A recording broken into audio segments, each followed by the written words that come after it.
Welcome back. നമ്മുടെ 5th ക്ലാസ്സിലേക്ക് എല്ലാവർക്കും സ്വാഗതം. ഇന്നത്തെ ക്ലാസ്സിൽ നമ്മൾ നമ്മുടെ നെക്സ്റ്റ് ഗ്യാസ് ലോയിലേക്ക് മൂവ് ചെയ്യാണ്. അടുത്ത വാതക നിയമത്തിലേക്ക് കിടക്കുകയാണ്. അടുത്ത വാതക നിയമം as you can see Avogadro നിയമമാണ്, അവോഗാഡ്രോസ് ലോ കേട്ടോ.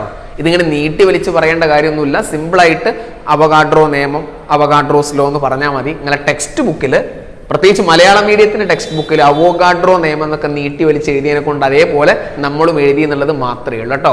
ഇതിലേക്ക് പോകുന്നതിന് മുൻപേ നമ്മൾ ചെറിയൊരു റിലേഷൻഷിപ്പ് പറയണം. അങ്ങനെയല്ലേ നമ്മൾ സാധാരണ ചെയ്യാറ് അല്ലേ? റിലേഷൻഷിപ്പ് പറഞ്ഞിട്ട് ഇതിൻ്റെ അകത്തേക്ക് വരില്ലേ ചെയ്യാറ്. സോ എന്തൊക്കെ തമ്മിലുള്ള റിലേഷൻഷിപ്പാണ് മക്കളെ? എന്തൊക്കെ തമ്മിലുള്ള റിലേഷൻഷിപ്പാണ്?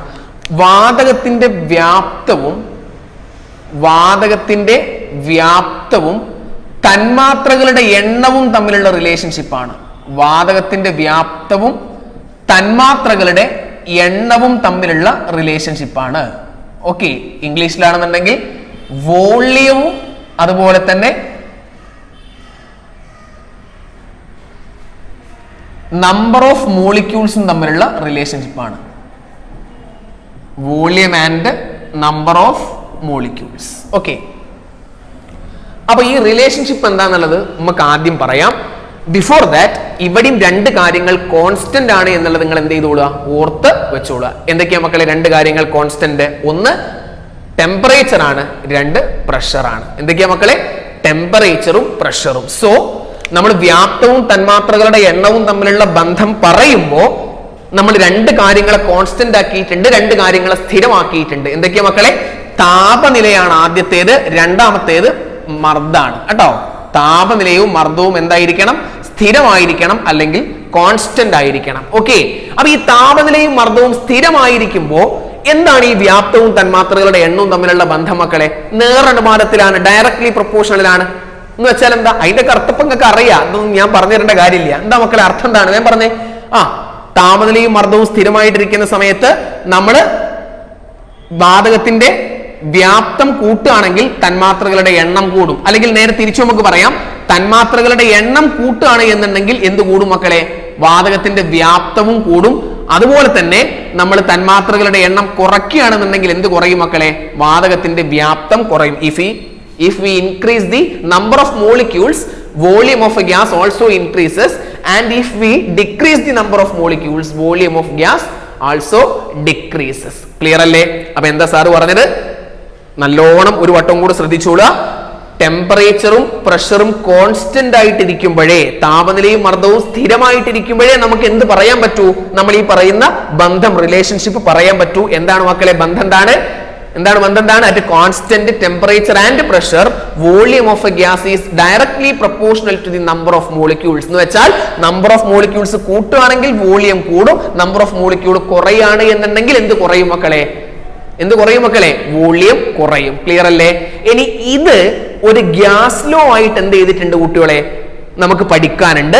ആ ഗ്യാസ് ലോന്റെ പേരാണെന്ത്? അവോഗാഡ്രോസ് ലോ അല്ലെങ്കിൽ അവോഗാഡ്രോ നിയമം കേട്ടോ. ഞാൻ ആ ടോപ്പിക് ഒന്നുകൂടെ എടുത്തിട്ട് ഇങ്ങോട്ടേക്ക് എഴുതാം കേട്ടോ.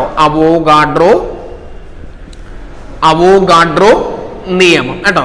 അപ്പൊ പരീക്ഷയ്ക്ക് നിങ്ങളോട് അവോഗാഡ്രോ നിയമം പ്രസ്താവിക്കാൻ വേണ്ടി പറയും, അല്ലെങ്കിൽ സ്റ്റേറ്റ് അവോഗാഡ്രോസ് ലോ എന്നൊക്കെ പറയും. അപ്പൊ അങ്ങനെ സ്റ്റേറ്റ് ചെയ്യാൻ പറഞ്ഞാൽ നമ്മൾ എന്താ പറയേണ്ടത് മക്കളെ? നമ്മൾ ഡീറ്റെയിൽഡ് ആയിട്ട് കാര്യങ്ങൾ പറയാം. എവിടെ തൊട്ട് തുടങ്ങാൻ? Constant temperature and pressure volume of a gas is directly proportional to its number of molecules എന്ന് ഇംഗ്ലീഷ് മീഡിയം കുട്ടികളും മലയാളം മീഡിയം കുട്ടികളാണെങ്കിൽ എങ്ങനെ പറയാ? പറഞ്ഞേടാ. താപനിലയും മർദ്ദവും സ്ഥിരമായിരിക്കുമ്പോൾ ഒരു വാതകത്തിന്റെ വ്യാപ്തം അതിൽ തന്മാത്രകളുടെ എണ്ണത്തിന് നേരനുമാനത്തിലായിരിക്കും എന്നുള്ളത് മലയാളം മീഡിയം കുട്ടികളും എഴുതി കൊടുക്കണം. ക്ലിയർ അല്ലേ? സ്ഥിരമായിട്ട് ചോദിക്കുന്ന ഒരു ക്വസ്റ്റ്യൻ കേട്ടോ, പ്രസ്താവിക്കാൻ വേണ്ടിയിട്ട് കേട്ടോ, സ്റ്റേറ്റ് ചെയ്യാൻ വേണ്ടിയിട്ട് മറക്കണ്ട കേട്ടോ. 1 മാർക്കിനാണ് സാധാരണ ചോദിക്കാറുള്ളത്. ഓക്കെ, ഇനി നമുക്ക് എന്ത് ചെയ്യണം? അവോഗാഡ്രോ നിയമത്തിന്റെ ഗണിത രൂപം എഴുതണം. നമ്മുടെ ടെക്സ്റ്റ് ബുക്കിൽ എന്ത് പറയുന്നില്ല? അവോഗാഡ്രോ നിയമത്തിന്റെ ഗണിത രൂപം, മാത്തമാറ്റിക്കൽ എക്സ്പ്രഷൻ എഴുതാൻ വേണ്ടിയിട്ട് പറയുന്നേ ഇല്ല കേട്ടോ. പിന്നെ നമ്മളൊരു വൈക്ക് പോവല്ലേ, മറ്റേ രണ്ടെണ്ണത്തിനും പറഞ്ഞല്ലേ എന്ന് വെച്ചിട്ട് നമ്മൾ എന്ത് ചെയ്യുന്നു? അത് അതിന്റെ കൂടെ പറയുന്നുണ്ട്. നന്നായിട്ട് ശ്രദ്ധിച്ചോളൂ കേട്ടോ മക്കളെ. വാതകത്തിന്റെ വ്യാപ്തത്തിനെ നമ്മൾ ഏത് ലെറ്റർ യൂസ് ചെയ്തിട്ടാ മക്കളെ റെപ്രസെന്റ് ചെയ്യുക? നിങ്ങൾക്ക് അറിയാം, വി അല്ലേ? തന്മാത്രകളുടെ എണ്ണത്തിന് നമ്മൾ എൻ എന്ന് പറയുന്ന ലെറ്റർ യൂസ് ചെയ്തിട്ടാണ് റെപ്രസെന്റ് ചെയ്യുക. എൻ സ്മോൾ ലെറ്റർ ആണ്. സോ വാതകത്തിന്റെ വ്യാപ്തത്തിനെ, വോളിയത്തിന് വി എന്നുള്ള ലെറ്റർ വെച്ചിട്ടും തന്മാത്രകളുടെ എണ്ണത്തിന് നമ്മൾ എൻ എന്നുള്ള ലെറ്റർ വെച്ചിട്ടും റെപ്രസെന്റ് ചെയ്യുന്നു. അങ്ങനെയാണെങ്കിൽ ഇവർ തമ്മിലുള്ള ബന്ധം എന്താണ്? These are directly proportional to each other. അങ്ങനെയല്ലേ നമ്മൾ പറഞ്ഞത്? അപ്പൊ ഡയറക്ട്ലി പ്രൊപ്പോർഷണൽ ആണ് എന്ന് കാണിക്കാൻ വേണ്ടിയിട്ട് നമ്മൾ പ്രൊപ്പോർഷണാലിറ്റിന്റെ സൈൻ അല്ലേടാ അനുപാത ചിഹ്നം നമ്മൾ ഇതിന്റെ ഇടക്ക് കൊടുക്കുകയാണ്. ബ്രാക്കറ്റിൽ നമുക്ക് എന്ത് ചെയ്യാം? രണ്ട് കാര്യങ്ങൾ സ്ഥിരമാണ് എന്നുള്ളത് കാണിക്കാം. പിയും ടിയും എന്താണ് മക്കളെ? കോൺസ്റ്റന്റ് ആണ്. സോ നമ്മൾ നമ്മുടെ ഫസ്റ്റ് സ്റ്റെപ്പ് എഴുതി we directly proportional to n at a constant temperature and pressure. Okay, then അടുത്ത സ്റ്റെപ്പ് എന്താ മക്കളെ? ഈ പ്രൊപ്പോർഷണാലിറ്റിന്റെ സൈൻ മാറ്റിയിട്ട് നമുക്ക് എന്താക്കണം? ഈക്വൽ ആക്കണം അല്ലേ? നമ്മൾ ഇതൊക്കെ ഒരുപാട് വട്ടം ചെയ്തതാണ്. നമ്മൾ ബോയിൽസ് ലോ തൊട്ട് ഇത് ചെയ്തു വരുന്നുണ്ട് അല്ലേ? അപ്പൊ നമ്മൾ ഈക്വൽ ആക്കി അപ്പൊ എന്താ സംഭവിക്കുക? അവിടെ അപ്പുറത്ത് നമ്മൾ കോൺസ്റ്റന്റ് കൊണ്ട് മൾട്ടിപ്ലൈ ചെയ്യണം. സോ കോൺസ്റ്റന്റ് ഇൻറ്റു n എന്ന് വരും. അടുത്ത സ്റ്റെപ്പിൽ ഈ ഇൻറ്റു n നേരെ അപ്പുറത്തേക്ക് കൊണ്ടുവരും. അപ്പൊ എന്തായിട്ട് മാറും മക്കളെ? ബൈ n ആയിട്ട് മാറും. So v by n equal to എന്ത് കിട്ടും മക്കളെ? കോൺസ്റ്റന്റ് ഇൻറ്റു 1 അല്ലെങ്കിൽ സിംപ്ലി കോൺസ്റ്റന്റ് എന്ന് കിട്ടും കേട്ടോ. ക്ലിയർ അല്ലേടാ? ഇത് മലയാളം മീഡിയം കുട്ടികൾ എഴുതുകയാണെങ്കിൽ എങ്ങനെ എഴുതണം മക്കളെ? വേറെ വ്യത്യാസമൊന്നുമില്ല. ഈ കോൺസ്റ്റന്റ് എന്നുള്ളിടത്ത് മാറ്റിയിട്ട് നിങ്ങൾ എന്താക്കിയാൽ മതി? സ്ഥിരം എന്നാക്കി മാറ്റിയാൽ മതി കേട്ടോ. ബാക്കിയൊക്കെ സെയിം ആണ്. പ്രയാസമൊന്നുമില്ലാലോ? ക്ലിയർ അല്ലേടാ? ഓക്കെ അല്ലേ? ദെൻ നമ്മൾ എന്ത് ചെയ്യുന്നു മക്കളെ? എല്ലായിടത്തും നമ്മൾ ഇവിടുന്ന് ഒരു ഇക്വേഷൻ ഉണ്ടാക്കിയിട്ടുണ്ടായിരുന്നു. ജസ്റ്റ് ലൈക്ക് ദാറ്റ് നമ്മൾ ഇവിടെ എന്ത് ചെയ്യുന്നു? ഒരു പുതിയ ഇക്വേഷൻ ഉണ്ടാക്കുന്നു. ഞാൻ മുമ്പും പറഞ്ഞിട്ടുണ്ട്, എക്സാം പോയിന്റ് ഓഫ് വ്യൂവിൽ ആ ഇക്വേഷൻ എന്തല്ല ഇമ്പോർട്ടന്റ് അല്ല. അത് വെച്ചിട്ടുള്ള ക്വസ്റ്റ്യൻസ് ഒക്കെ മുൻപ് ചോദിക്കാറുണ്ടായിരുന്നു. ഒരു 4-5 കൊല്ലം മുൻപ് 10ാം ക്ലാസ്സിലെ ടെക്സ്റ്റ് ബുക്കിൽ ഇത് പഠിക്കാനുണ്ടായിരുന്നു. ബോയിൽസ് ലോയും ചാൾസ് ലോയും അവോഗാഡ്രോസ് ലോ ഒക്കെ ചോദിക്കാനുണ്ടായിരുന്നു. അപ്പം അങ്ങനെയുള്ള ഇക്വേഷൻസ് ഇമ്പോർട്ടന്റ് ആയിരുന്നു. അത് വെച്ചിട്ടുള്ള ക്വസ്റ്റ്യൻസ് ധാരാളമായിട്ട് ചോദിക്കാറുണ്ടായിരുന്നു. പക്ഷെ ടെക്സ്റ്റ് ബുക്ക് നിങ്ങളത് മാറിയിട്ടാണ് വന്നത്. പുതിയതായിട്ടാണ് ഈ ടോപ്പിക് ഇപ്പോൾ വന്നിട്ടുള്ളത്. അപ്പൊ നിങ്ങൾക്ക് എന്തില്ല? ഈ ഇക്വേഷൻസ് വെച്ചിട്ടുള്ള പ്രോബ്ലംസ് ഒന്നും ചോദിക്കാറില്ല, ഇതുവരെ ചോദിച്ചിട്ടില്ല, അങ്ങനെ ചോദിക്കുന്നു പറഞ്ഞിട്ടില്ല. എന്നാലും ഒരു ചെറിയ ശതമാനം ചാൻസ് അവിടെ കിടക്കുന്നുണ്ടല്ലോ. അതുകൊണ്ട് മാത്രം നമ്മൾ എന്ത് ചെയ്യാൻ ഡിസ്കസ് ചെയ്യാണ്? ആ ഇക്വേഷൻ മാത്രം നമ്മൾ പറയാന്നുള്ളത് നമ്മൾ എന്ത് ചെയ്താൽ മതി? കണക്കാക്കിയാൽ മതി കേട്ടോ. ബാക്കി ക്വസ്റ്റ്യൻസും അഡീഷണൽ കാര്യങ്ങളൊക്കെ നമുക്ക് റിവിഷൻ ക്ലാസ്സിലോ മറ്റേതെങ്കിലും ക്ലാസ്സിലോ കയറി ഡിസ്കസ് ചെയ്യാം കേട്ടോ. നമ്മൾ അതിനെ പറ്റിയിട്ട് ബോധർ വേണ്ട. ഓക്കെ, സോ നമ്മൾ എന്താ എങ്ങനെയാണ് നമ്മൾ ഇക്വേഷൻ ഉണ്ടാക്കി എടുക്കുക മക്കളെ? എന്താണ് നമ്മൾ statement? v by n is A constant എന്നാണ്. എന്ന് പറഞ്ഞാൽ അതിന്റെ അർത്ഥം എന്താ മക്കളെ?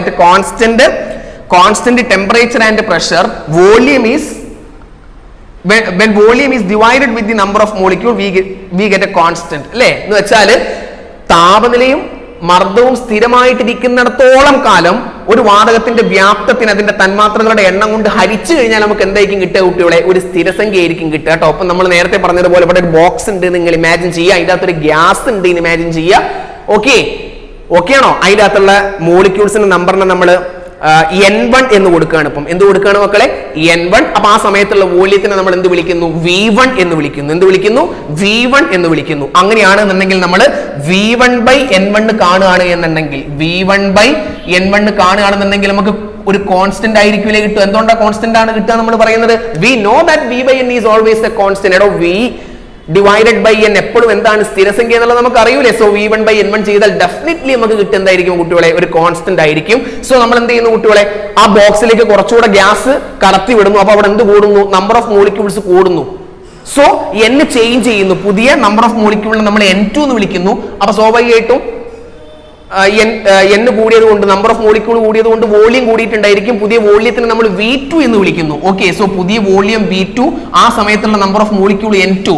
നമ്മൾ അതേ പ്രോസസ് ചെയ്യുകയാണെങ്കിൽ v2 by n2 ചെയ്യുകയാണെങ്കിൽ കുട്ടികളെ എഗെയിൻ നമുക്ക് എന്തായിരിക്കും കിട്ടുക? ഒരു കോൺസ്റ്റന്റ് ആയിരിക്കും കിട്ടുക. സോ v1 by n1 ചെയ്താലും v2 by n2 ചെയ്ത് കഴിഞ്ഞാലും നമുക്ക് എന്താ കിട്ടുന്നത്? ഒരു കോൺസ്റ്റന്റ് ആണ് കിട്ടുന്നത്, ഒരു സ്ഥിരസംഖ്യയാണ് കിട്ടുന്നത്. അപ്പൊ അതിനകത്ത് നമുക്ക് എന്ത് പറയാം മക്കളെ? എടാ v1 by n1 ചെയ്താലും കോൺസ്റ്റന്റ് ആണ്, v2 by n2 ചെയ്താലും കോൺസ്റ്റന്റ് ആണ്. which means v1 by പറഞ്ഞേ v1 by n1 is equal to v2 by n2. v1 by n1 is equal to v2 by n2. പ്രയാസം ഉണ്ടോ മക്കളെ? എടാ a സമം 10 b സമം 10 ഞാൻ മുമ്പ് പറഞ്ഞിട്ടുണ്ട്. എയും ബിയും 10 ആണെന്നുണ്ടെങ്കിൽ നമുക്ക് എന്ത് പറയാം? a is equal to b എന്ന് പറയാം. Just like that v1 by n1 constant ആണ്, v2 by n2 കോൺസ്റ്റന്റ് ആണ്. which means ഇത് രണ്ടും എന്താണ് മക്കളെ? ഈക്വൽ ആണ്. So this is the equation that can be derived from the Avogadro's law. Okay, Avogadro's law നമുക്ക് ഉണ്ടാക്കിയെടുക്കാൻ പറ്റുന്ന ഇക്വേഷൻ ഇതാണ്. ഞാൻ പറഞ്ഞതുപോലെ തന്നെ ആവശ്യമുണ്ടെങ്കിൽ മാത്രം എന്ത് ചെയ്താൽ മതി? ഉപയോഗിച്ചാൽ മതി കേട്ടോ. നിങ്ങളിത് കഷ്ടപ്പെട്ട് പഠിക്കൊന്നും വേണ്ട. ഇതുവരെ നിങ്ങൾ എന്ത് ചെയ്യുക? എന്തായാലും പഠിക്കണം. ഇതുവരെ എന്തായാലും നിങ്ങൾ എന്ത് ചെയ്യണം? ഓർത്തു വെക്കണം. സോ ഇത് നിങ്ങളെ കയ്യിലുണ്ടെങ്കിൽ, if you have v by n is constant, അതിൻ്റെ അകത്തുനിന്ന് വളരെ സിമ്പിൾ ആയിട്ട് നിങ്ങൾക്ക് എന്ത് ചെയ്യാം? ഈ ഇക്വേഷൻ ഓർത്തെടുത്ത് എഴുതാനല്ലേ ഉള്ളൂ.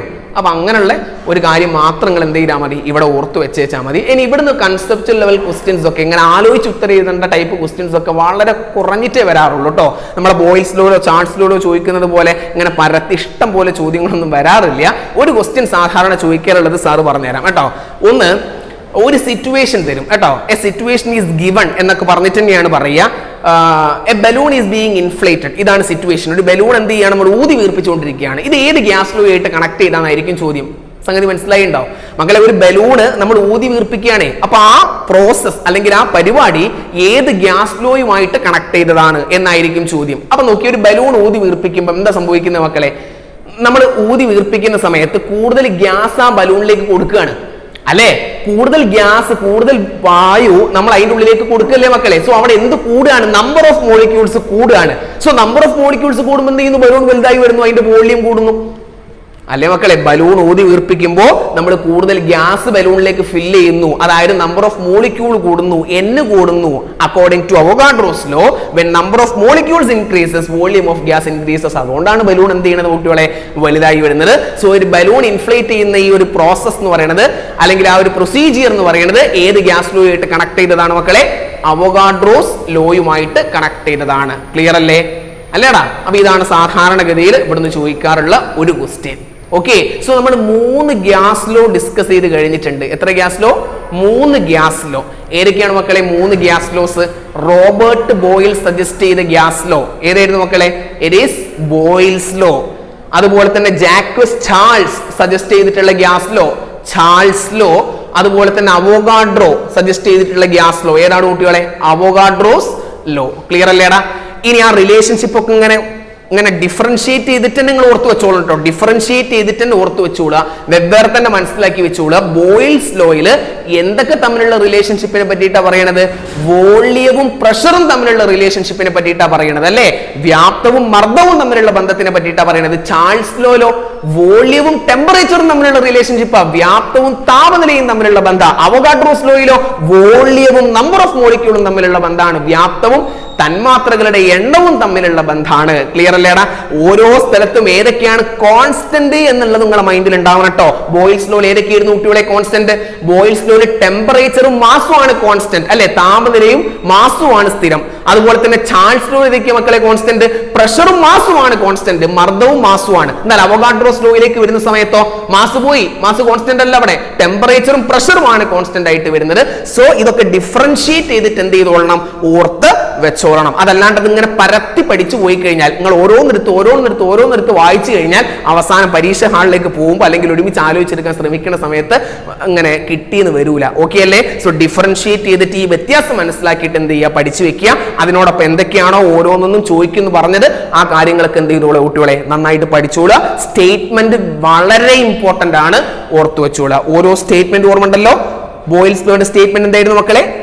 പറഞ്ഞേടാ. At constant temperature and mass volume of a gas is direct volume of a gas is inversely proportional to its pressure. Charles ലോയുടെ സ്റ്റേറ്റ്മെന്റ് എന്തായിരുന്നു മക്കളെ? At constant pressure and mass volume of a gas is directly proportional to its temperature in Kelvin scale അല്ലേ. അവോഗാഡ്രോസ് ലോയുടെ statement നമ്മൾ last എന്താ പറഞ്ഞത്? At constant temperature and pressure volume of a gas is directly proportional to its number of molecules. Okay, so that's all about the 3 gas laws. ഉറപ്പായിട്ടും പരീക്ഷയ്ക്ക് ഈ പാർട്ടിൽ നിന്നൊരു ചോദ്യം ഉണ്ടായിരിക്കും കേട്ടോ. 3 മാർക്കിനോ 4 മാർക്കിനോ ഉള്ള ഒരു ചോദ്യം ഈ പാർട്ടിൽ നിന്ന് പരീക്ഷയ്ക്ക് ഉറപ്പാണ്. So be serious about it. Okay ആണല്ലോ? സോ തൽക്കാലം ഇന്ന് ഇത്രയും മതി. ബാക്കി നമുക്ക് അടുത്ത ക്ലാസ്സിൽ എന്ത് ചെയ്യാം, ഡിസ്കസ് ചെയ്യാം. അടുത്ത ക്ലാസ്സിൽ നമ്മൾ ഈ ചാപ്റ്ററിന്റെ വേറൊരു ഭാഗത്തേക്ക് പോവും കേട്ടോ. ഈ ചാപ്റ്ററിൽ ഇതുവരെ നമ്മൾ ഗ്യാസ് ലോസ് എല്ലാം പറഞ്ഞു കഴിഞ്ഞില്ലേ, ഇനി നമ്മൾ മോൾ കോൺസെപ്റ്റിലേക്ക് പോവുകയാണ് ചെയ്യുക അടുത്ത ക്ലാസ്സിൽ. സോ അടുത്ത ക്ലാസ്സിൽ കാണുന്നത് വരെ ബൈ.